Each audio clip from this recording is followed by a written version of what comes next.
So it's kind of surprising that it's 2022 and we have got a lot of games to play, but I just had to complete Ghost Recon Future Soldier. Hey, what's happening, guys? This is Orka from Orka's Gaming Corner, and this is my review of Ghost Recon Future Soldier played in 2022. Now, if you want the short end of it, Ghost Recon Future Soldier in 2022 is a no-go for most people. However, if you are one of those that likes to complete stuff and play games and are choosy about some kind of series that are close to you, like maybe the Tom Clancy series, or if you're a fan of Ghost Recon games, then stick around and let's go for the ride. First, let me talk a bit about the technical aspect of the game in general. The game firstly holds up pretty well even in 2022, unlike a lot of other games from that same time. So you won't feel like you've suddenly landed in the world of pixelated shit from the early 2000s or the 1990s stuff.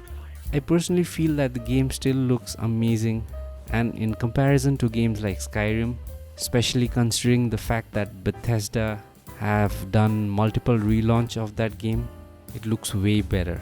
Having said that, the big question is how does it run, and oh boy, let me not beat around the bush, the performance is rough. I'm trying to get this running on a 1660 Ti laptop at 1440p, and 1440p is just not possible. You'll never get 60 FPS. Had to go 1080p, so yeah, even at 1080p it does drop a few frames. However, 98% of the time the game is at 60 FPS. The other thing about the game is that on Windows 11 this supports Microsoft's Auto HDR and it looks okay. But I found that the SDR version had a bit more punch and contrast to it, so I skipped the HDR after playing it for around an hour or so. I'm sure Auto HDR is kind of a hit and miss at this time, so if I feel like some of the games really benefit from it, I'll post videos about it so that you guys get to know about that. So now let's focus on the main reasons I wanted to play this game, and maybe some of the reasons appeal to you too. Firstly, it just looks so cool even in 2022, and imagine running this at 4K flawlessly at 60 FPS.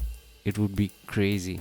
The other reason is that I'm a big fan of Ghost Recon Advanced Warfighter 1 and 2, and in fact the whole series. Let me just put it that way. I always used to love the tactical setup of those games and how you could take out enemies yourself or use the AI to do it for you. And back in the day we used to play Advanced Warfighter 2 on LAN with 4 friends on co-op mode, and it was amazing. So I've played almost all Ghost Recon titles, but this one was left, so I thought let me just get back and look at how it feels. And of course, during the time this game released, that cloak mode, the invisibility cloak, was a big deal. So of course I had to play this. I am kind of hoping that it will bring back some of the nostalgia that is related with the Ghost Recon games. Loved those days playing over LAN with friends connected via something like, I think it was called TeamSpeak. I'm not even sure whether TeamSpeak exists now. But hey, let's talk about the game. So this is a short review. I played the game on a 1660 Ti laptop with an external monitor, just to be clear. The game Ghost Recon Future Soldier is actually fun and good. Also, a few things to note. I played it in elite mode. That is, I think, the second toughest mode or whatever that is there. So set the difficulty to elite or the toughest mode, because with the invisibility, with the tech, the drone and everything else, you will pretty much take out all your enemies easily. Having said that, I did die a fair bit towards the end, so elite is good, I think. The game is primarily a stealth-based tactical shooter, so just remember that you can't always go hoo-ha and get through, as there are plenty of areas where if your team gets even detected, the mission will fail instantly and you'll have to restart the entire mission. But then of course there are some areas where you can actually go gung-ho and shoot the shit out of everyone. The length of the game is probably around 10 to 12 hours, perfect for a break from the modern day shooters and the plethora of guns and skill systems and loot boxes and all that shit. This is just a sublime experience with all the clutter removed out of a good shooting game. So I won't go into more details about the game, but is it like you have to experience this game?